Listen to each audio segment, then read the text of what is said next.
ఈ government start అయ్యి maximum ఒక 6 or 5 months అవుతుంది. ఈ 6 or 5 monthsలో ఏంటంటే అభివృద్ధి అనేది అయితే పెద్దగా ఏం జరగలేదు. వైన్స్ అనే విషయంలో అయితే అభివృద్ధి జరుగుతున్నట్టు కనిపిస్తుంది. సో వైన్స్ అంటే అది గవర్నమెంట్ ఆదాయం.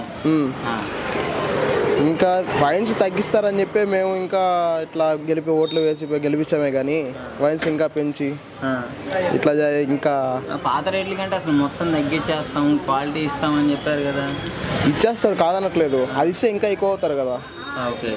మద్యపాన నిషేధం అని చెప్పి ఫస్ట్లో మనం ఇది చేసాము, ధర్నాలు అవి చేసాము. ఇప్పుడు అది ఇంకా ఎక్కువ అవుతుంది. ఎక్కడ ఇంకా ఇది ఆపేయాలని చెప్పి ఇంకా ధర్నాలు అవి చేస్తున్నారే కానీ ఎక్కడ క్లోజ్ చేసినట్టు ఇంకా కొత్త ఓపెన్ అవుతున్నాయి కానీ ఎక్కడ క్లోజ్ అవ్వట్లేదు. అయితే ఇంతకు ముందున్న ప్రభుత్వం కూడా అంతే. కానీ ఏంటంటే ఈ 5 or 6 monthsలో ఇదే స్టార్టింగ్ కాబట్టి ఇంకా ముందు ఏం చేస్తారో చూడాలి.